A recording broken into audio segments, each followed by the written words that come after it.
The moment the silver name card hit the floor and was ground beneath a polished leather heel, I didn't get angry. I simply looked at my watch. It was exactly 8:14 p.m. The young man smirking in front of me had no idea he had just signed the death warrant of his family's multi-billion-dollar empire. My name is William Hastings. I am 56 years old, and after 3 decades of navigating the sharp, unforgiving waters of venture capital, I've learned that the loudest people in the room are usually the most fragile. We were sitting at table 3, the premier VIP section of the Montgomery Holdings annual gala. The air in the grand ballroom was thick with the scent of expensive perfume, crystal glasses clinking, and the low hum of sycophantic conversations. My assistant, Clara Vance, sat to my left, reviewing the final terms of a $1.3 billion capital injection on her tablet.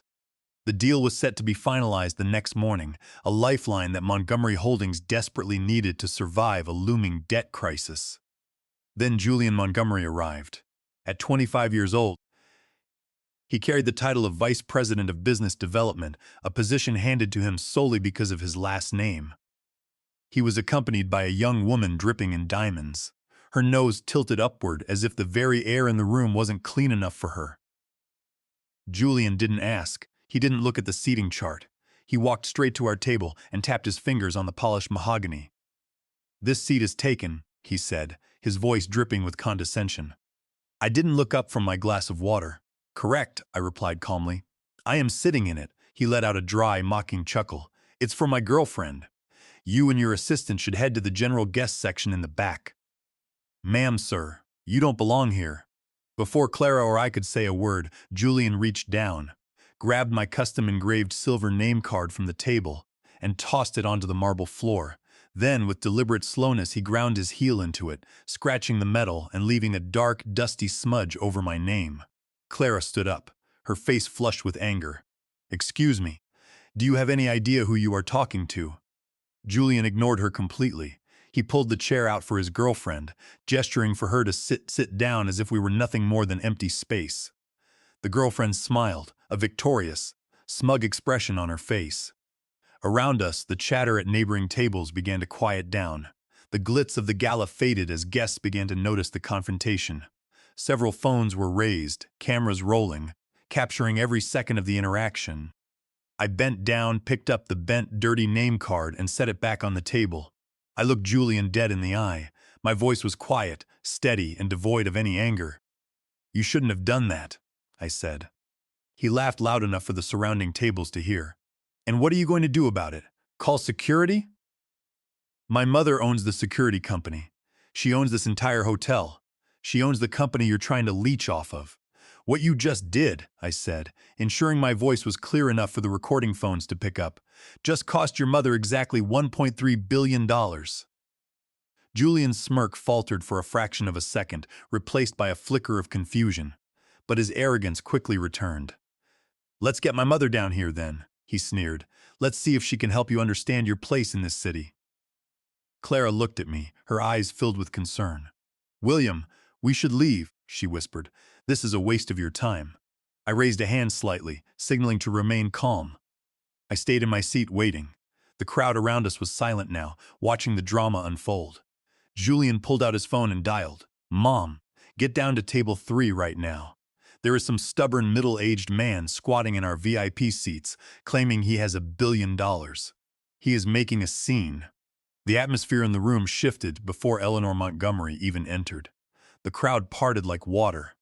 Eleanor walked in with the posture of someone who believed she was untouchable.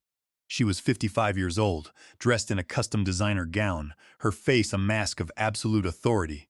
"What is the meaning of this?" Eleanor asked, her voice cold as ice. Julian pointed at me. "This man is refusing to move, Mom. He's ruining the evening for us." Eleanor's eyes swept over me. Her gaze was quick, dismissive, and utterly blind. She didn't look at the scratched name card on the table. Nor did she recognize the face of the man her office had spent the last 4 weeks sending urgent, desperate invitations to. To her, I was just an older man in a plain suit who didn't fit the profile of her wealthy friends. "I am afraid this section is reserved for our elite partners," Eleanor said, her tone dripping with fake politeness. "Security, please escort this gentleman and his associate out through the service exit. We do not tolerate disruptions. Clara stepped forward. We have an official invitation from your chief investment officer. We are here representing Hastings Capital. Eleanor raised her hand, cutting Clara off mid-sentence. I do not care who you claim to represent. Security, do your job. Two large guards stepped forward, placing their hands near their holsters. Julian smirked, pulling the chair out further. Sit down, babe, he told his girlfriend. The trash has been cleared. I didn't resist. I stood up slowly, adjusting my suit jacket. I picked up the ruined name card one last time, looking at Eleanor Montgomery. You won't remember this night the way you think you will, Eleanor, I said softly. You will remember it as the exact minute you lost Montgomery Holdings. She didn't even bother to respond. She turned her back to me, already scanning the room for more important guests. I turned and walked out of the ballroom, Clara following close behind. Behind us, the classical music started playing again, and the sound of clinking glasses returned, but the damage was already done. As we walked through the glass lobby and out into the cool night air, I pulled out my phone. Cancel the wire transfer, I told my lead banker. The Montgomery deal is dead.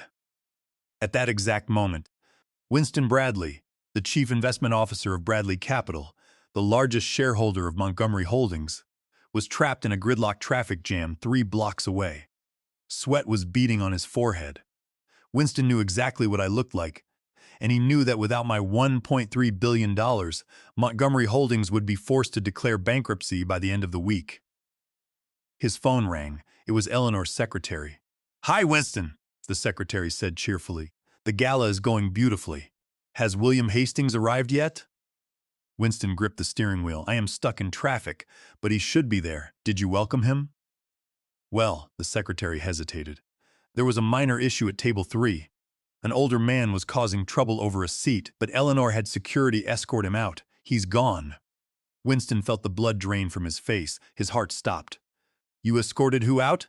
At that very moment, his phone buzzed with an automated alert from the banking system. The pending $1.3 billion capital injection from Hastings Capital had been retracted. Reason: material breach of respect and ethics protocols. Turn the car around! Winston screamed at his driver. Not to the gala. We are going to Mr. Hastings' residence immediately. The next morning at Montgomery Holdings headquarters, the tension was thick enough to cut with a knife. On the 45th floor, inside the executive suite, the morning briefing was underway. Eleanor Montgomery sat at the head of the glass conference table, her expression calm, though a sharp edge in her voice gave away her true feelings. It was a minor misunderstanding, Eleanor announced to the board, waving her hand dismissively. An older man claiming to be an investor made a scene at table 3, and we had him removed to protect the integrity of the event. It is nothing that affects the big picture of our expansion. No one around the table dared to contradict her. They all knew the Montgomery family controlled the board, and challenging Eleanor was a quick way to end a career. In the hallway outside, Julian Montgomery was laughing on his phone. It is all settled, babe, he said, his voice echoing off the marble walls. That old man was just some social climber looking for a free meal and some attention. My mother tossed him out like trash. He won't be coming back, and we are already looking at other funding options. He thought his actions at the gala were just a minor detail, a brief moment of asserting his dominance that would have no real consequences. But on the 32nd floor in the chief financial officer's wing, there was no laughter. The CFO, a seasoned man named Simon Reed, stared at his computer screen. The cash flow chart was flatlining. We are scheduled for Phase 1 capital allocation in 48 hours, Simon said, his voice trembling as he looked at his senior analysts. But the system is showing a zero balance in the escrow account. The Hastings Capital wire transfer code was retracted last night. A junior analyst raised his hand timidly. Can we request a delay from the contractors? A delay? Simon snapped. A delay at this stage means we default on our construction bonds. If that happens, our credit rating drops to junk status by Friday. We don't just need a delay, we need a miracle. While the corporate tower was beginning to sweat, the atmosphere at my private residence was completely different. I sat on the veranda of my home, a quiet estate surrounded by old oak trees, sipping a cup of black coffee. The morning air was crisp, and the only sound was the rustling of leaves. Clara stood beside me, her tablet in hand. She had a calm smile on her face. "The phone has been ringing since 6 a.m., William," she said. "Winston Bradley has called 14 times. Eleanor Montgomery's office has called 8 times. They even tried to contact your personal attorney." "Let them ring," I replied, taking a slow sip. A man who cannot control his own family cannot be trusted to control $1 billion corporate expansion. Arrogance is a disease that eventually destroys the host. I am simply letting the disease run its course. Before Clara could reply, the security gate at the edge of the driveway opened. A black sedan pulled up and Winston Bradley stepped out. He looked disheveled, his tie crooked and sweat staining the collar of his shirt. He practically ran up the stone steps to the veranda. "Mr. Hastings," Winston gasped, catching his breath, "thank you for seeing me. I went to the gala last night, but by the time I arrived, you were already gone." I pointed to an empty chair opposite me. "Sit down, Winston. Have some coffee." "I don't have time for coffee, William," Winston said, his voice cracking. "The board is in a panic. Eleanor Montgomery is trying to act like everything is under control, but the numbers don't lie. Without the $1.3 billion Hastings capital injection, Montgomery Holdings is facing technical insolvency by the end of the week. My father, Gordon, is furious. He wants to know if there is any way to salvage this deal." I leaned back in my chair, looking at him. "Winston, I have known your father for 20 years. I respect Bradley Capital, but my terms were clear.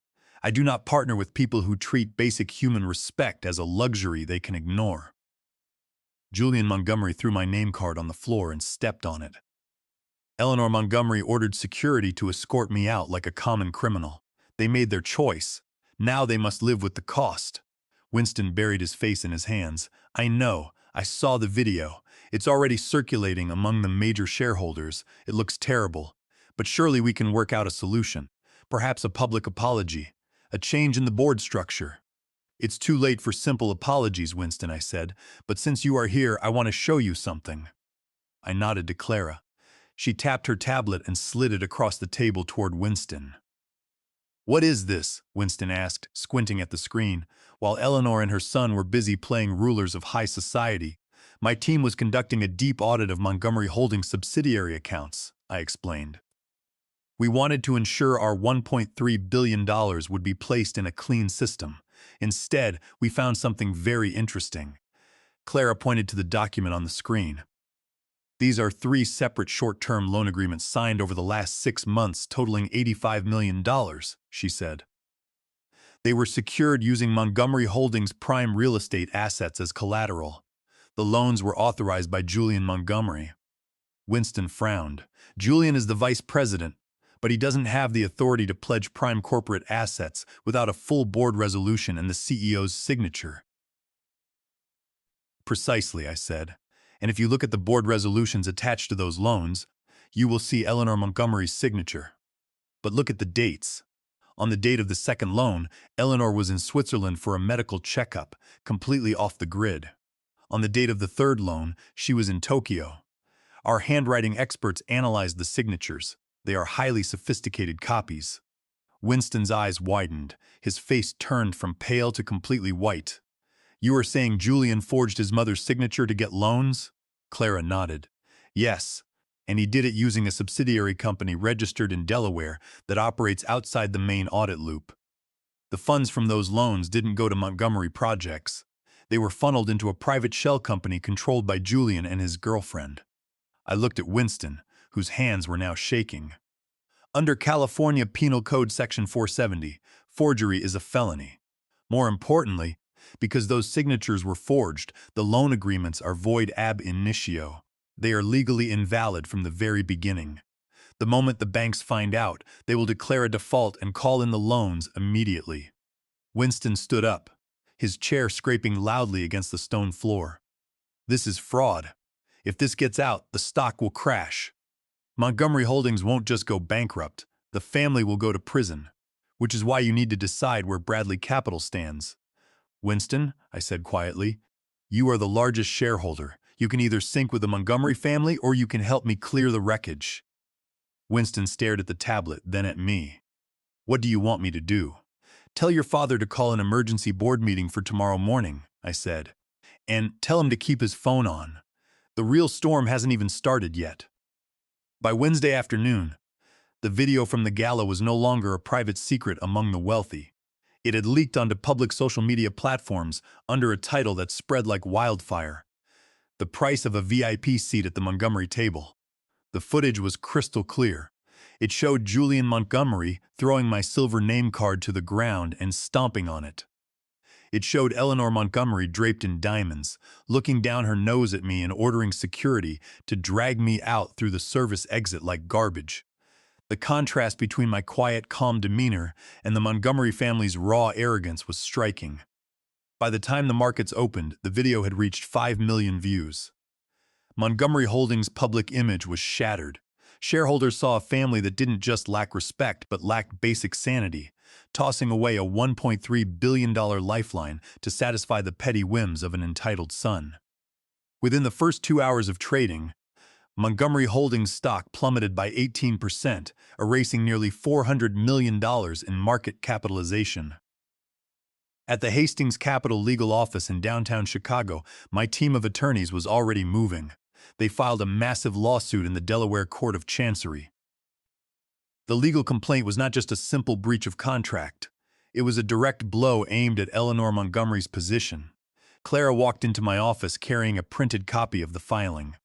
"It's official, William," she said. "The lawsuit is filed. We are suing Eleanor Montgomery personally for a breach of fiduciary duty." "Explain the core of the suit for the record, Clara," I said, looking out the floor-to-ceiling windows at the skyline. Clara looked at the papers.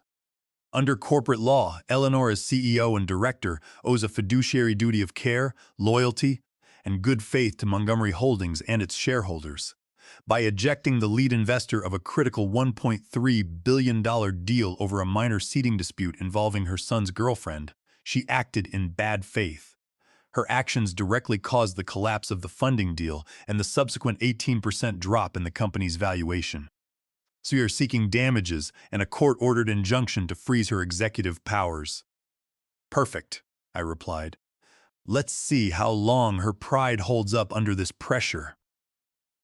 Over at the Montgomery Holdings headquarters, the atmosphere was chaotic. The phone lines in the public relations office were jammed with calls from furious institutional investors. In the executive suite, Eleanor Montgomery sat staring at the legal complaint that had just been hand-delivered to her desk. Her hands were trembling slightly as she picked up her phone and called the company's chief legal counsel, a veteran attorney named Oliver Henderson. "What is this garbage Hastings filed?" Eleanor demanded, trying to keep her voice steady.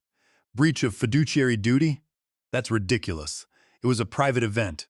I have the right to remove anyone I want from my party." There was a long pause on the other end of the line. "Eleanor," Oliver said, his voice flat, "this isn't a private party issue. You were there in your capacity as CEO of a publicly traded company. The gala was funded by corporate money to secure investors. The video shows you throwing out the very investor who is bringing in $1.3 billion. The court will see this as gross negligence and bad faith. If this goes to trial, you will lose. The board can hold you personally liable for the lost valuation." Eleanor slammed the phone down. At that moment, Julian walked into the office holding a cup of coffee. He looked slightly annoyed, but still carried his usual smug expression. "Mom, have you seen the stock price?" Julian asked. "Some stupid activists are calling for a boycott of our retail centers. People are so sensitive these days. It was just a chair." Eleanor stood up, her eyes blazing with a rage Julian had never seen before. "Just a chair?" Eleanor screamed, her voice echoing through the double doors. "That chair just cost us $400 million in market value in 2 hours. That chair has brought a federal-level lawsuit to my desk. Your arrogant behavior last night is destroying everything I built." Julian's smug look finally vanished. He took a step back, setting his coffee down. "Mom, we can just find another investor. There are plenty of funds in New York." "No, there are not," Eleanor yelled. "No serious firm will touch us now. The video proves we are unstable. No one is going to hand $1.3 billion to a company where the CEO's son can throw their representatives out of a room on a whim." Before Julian could reply, Eleanor's desk phone buzzed. It was the private line. The caller ID read, "Gordon Bradley." Eleanor took a deep breath, trying to calm herself, and picked up the receiver. Gordon, I was just about to call you. I don't want to hear your explanations, Eleanor. Gordon Bradley's voice was like ice. His tone was heavy, carrying the weight of a man who owned 35% of her company. My son Winston came back from William Hastings' house this morning. He told me everything. It was just a minor misunderstanding at the party, Eleanor started, her voice cracking. Julian was just. Enough, Gordon interrupted. Your son is a parasite, Eleanor, and you have proven to be a massive liability to this corporation. Your pride has cost my fund over $100 million in paper losses today. I have called an emergency board meeting for tomorrow morning at 9 a.m. We are going to address this. Eleanor's eyes narrowed, her old defensive instincts kicking in. You can't force me out, Gordon. My family still controls 40% of the voting shares. The board cannot remove me without my consent. We will see about that, Eleanor, Gordon said quietly. You might control the shares, but you do not control the law. I advise you to prepare your defense because tomorrow you are going to need it. The line went dead. Eleanor slowly lowered the phone, her face pale. She turned to Julian, who was standing quietly near the door. Get your lawyers, Julian, Eleanor whispered, a cold dread finally settling in her chest. Tomorrow is going to be a war. She thought she was ready for the fight. She believed her 40% voting bloc was an impenetrable wall that would protect her family's empire. But she had no idea that the real weapon I was holding was not the lawsuit. It was the forged documents sitting on my desk waiting to be revealed. The morning of the emergency board meeting, the conference room on the 45th floor of Montgomery Holdings felt like a courtroom. Outside, the rain was pouring against the glass windows. Inside, the silence was deafening.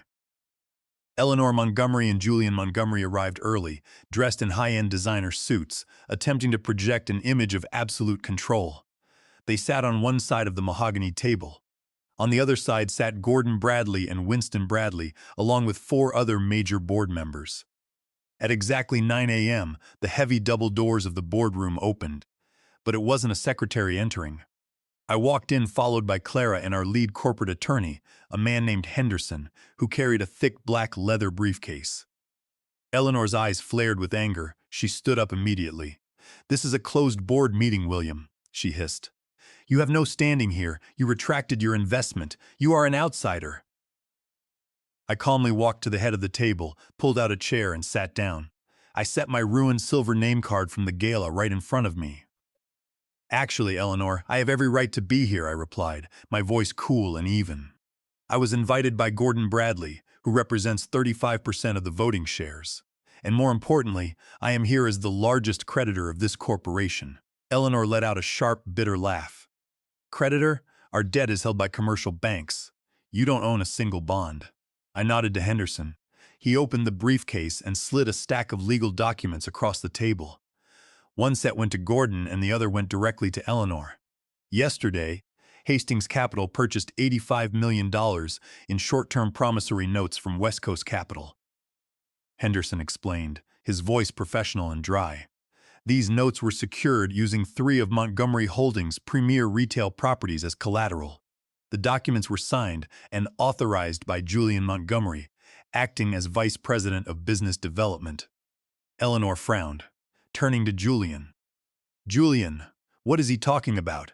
You don't have the authority to sign for those loans without my countersignature. I smiled slightly. She is correct, Julian. You didn't have the authority. But you solved that problem by simply signing her name for her. The room went dead silent. On page 3 of the document, you will see a detailed forensic handwriting analysis, I said, looking directly at Eleanor.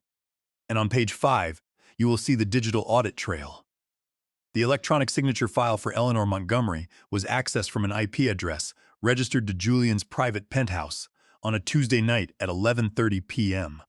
On that exact date and time, Eleanor, you were in Zurich, Switzerland, attending a medical conference. You had no internet access. Julian's face turned from a flush of anger to a pale, sweating mask. This is a lie, Julian shouted, slamming his hand on the table. It's a setup. They hacked the system. Silence! Gordon Bradley roared, his voice shaking the glass walls. He glared at Julian. Shut your mouth!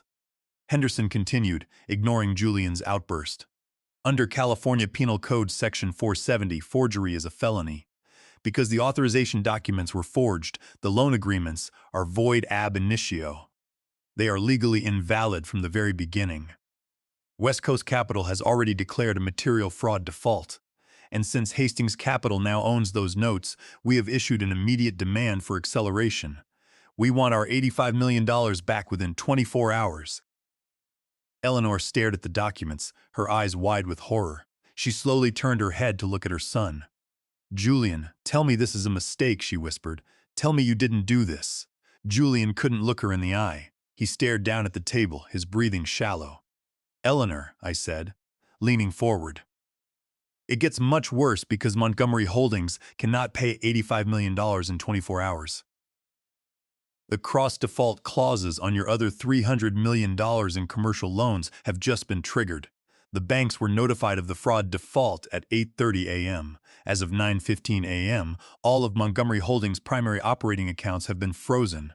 You are technically insolvent." Eleanor slumped back into her leather chair. The pride, the arrogance, the shield of her family name, all of it evaporated in a single second. She looked like a woman who had just realized she was standing on a trapdoor and the rope had just been pulled. "This is criminal misconduct," Gordon Bradley said, looking at Eleanor with absolute disgust.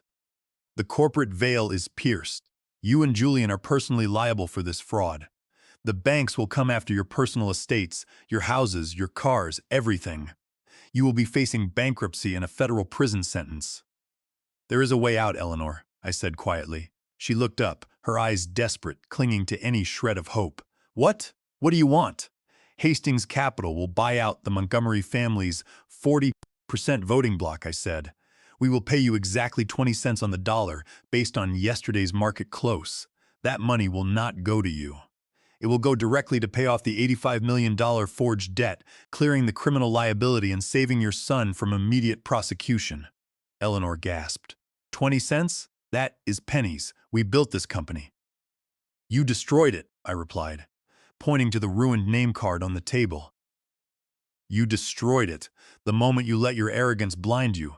You thought money gave you the right to treat people like trash. You thought a seat at a table made you untouchable. Now you don't even own the room." I stood up, adjusting my suit. "You have until 12 p.m. to sign the transfer papers and submit your unconditional resignations from all executive positions.